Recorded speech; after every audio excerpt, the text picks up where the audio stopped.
Sales of electric cars have hit a staggering number. We're already seeing mental numbers over the first 2 weeks of September in China. But in Europe, EV sales just increased across all of Europe by 102% in August.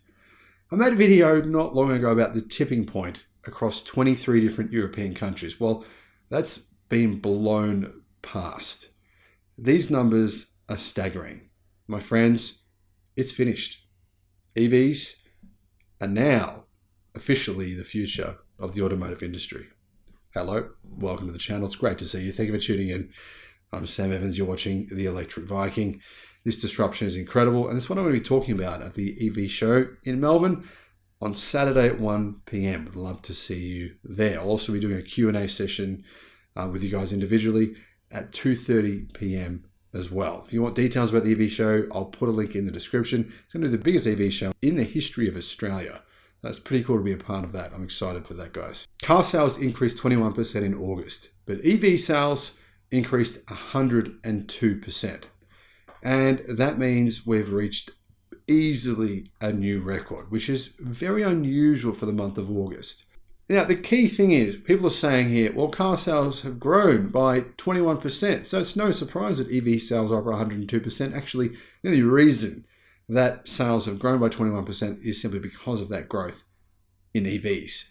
New car registrations rose 21%, but sales of EVs doubled, in fact, more than doubled, ahead of the European Commission opening an anti-subsidy investigation into Chinese electric cars this month, which, by the way, most German car manufacturers don't want because they're concerned about their Chinese interests, where they make more money than China makes in Germany. Data released by Europe's Auto Trade Group provides a limited window into the dynamics that precipitated this probe.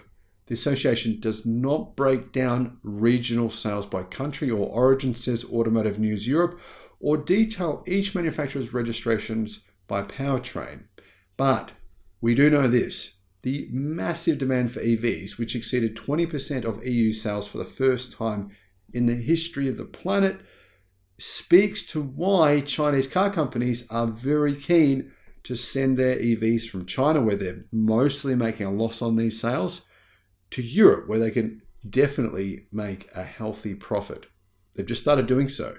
If you have a look at Germany's EV sales, well, Great Wall Motors and BYD just sold thousands of EVs. So that's something we've never seen before in Germany, which is quite a shock, I think, to a lot of people. Speaking of Germany, EV sales are up in Germany by 170%. Automakers led by the Volkswagen Group and Stellantis are benefiting from orders that stacked up during shortages of parts stemming from pandemic disruptions. That momentum will be tested by central banks raising the cost of borrowing to try to tame and slow down inflation. Demand exceeding supply could reverse in the second half as vehicle production normalizes and orders soften, says Bloomberg intelligence analysts. Sales are still down a quarter from pre-pandemic levels. So that gives you an idea of what's really going on. The automotive market is still down a quarter versus pre-pandemic levels, but EV sales are up 102%. So this increase in sales has got nothing to do with an increase in internal combustion engine vehicle sales.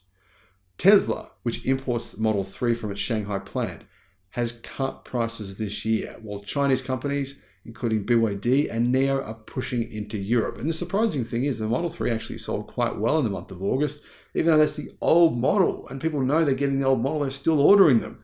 Anyway, the new version of the Model 3 is quite a big improvement, but of course, that does come from China as well. It's only the Model Y that's actually made in Germany. Executives, including Mercedes-Benz CEO Ola Källenius, have spoken out in favor of open trade. They don't want tariffs on Chinese cars because they're concerned of what the Chinese could do to them and their businesses. Of course, keep in mind that a lot of the parts going into German electric cars come from Chinese manufacturers. The European Commission's China probe opens the door to potential retaliation by Beijing that could hit the bloc's automakers hard and risk slowing EV adoption. Now, will they go ahead with this in the European Union? It's basically really Stellantis that are driving this and German ministers. A lot of other states in Europe, they're not that interested. However, there are, of course, quite a few politicians that are very concerned about economic output in Germany being crushed as a result of Chinese automakers flooding the market. For now, demand for battery-powered vehicles continues to race ahead. In fact, these numbers are absolutely not what analysts thought they would be. This growth of 102% is staggering. We had very big growth in the month of July, and everyone said that this was some weird kind of anomaly. That's what analysts were saying. Oh, no, don't pay attention. Just a weird anomaly. There's all these weird things going on. How can they explain it happening for 2 months in a row? Some sort of double anomaly has happened in a second month?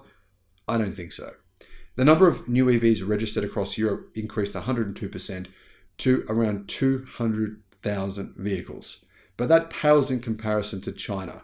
In China, more EVs were delivered than that in the first 2 weeks of the month.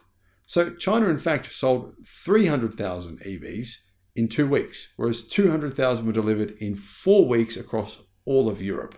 Gives you a good idea of the difference in the actual EV sales in China versus Europe. But either way, both countries are hitting incredible new numbers. Both of them are breaking records.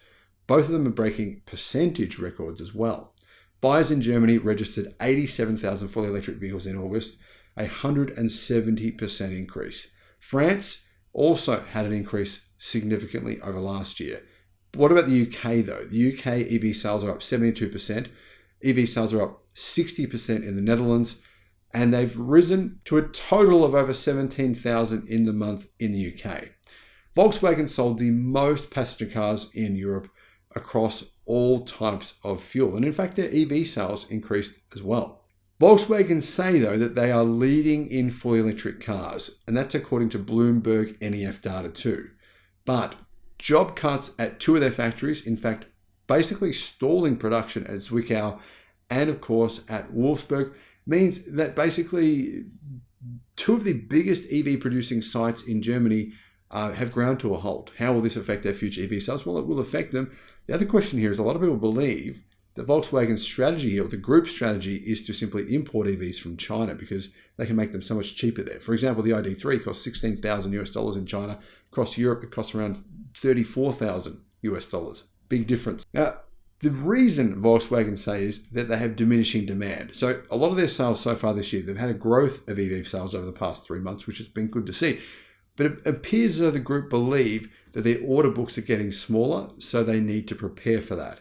Stellantis, which is among the automakers dealing with a strike by the United Auto Workers Union in the United States, which is a big challenge they're having to deal with, increased sales by 6% to around 145,400 vehicles last month. But of course, the best-selling EV by a very big margin in Europe is the Tesla Model Y. And Tesla is really driving to a fairly significant degree this big resurgence, this big sales growth numbers in Europe. Why do I say Tesla's driving it? Is it just because they're selling a lot of EVs? No, of course not. It's because Tesla put the pressure on. They forced prices down. They've basically encouraged a lot of Chinese EV manufacturers to bring prices down as well, in China even. Of course, automakers now, as a result of this bloodbath in China, are now trying to send more EVs to Europe. So indirectly, Tesla's price cuts and putting downwards pressure on prices has actually helped sales growth.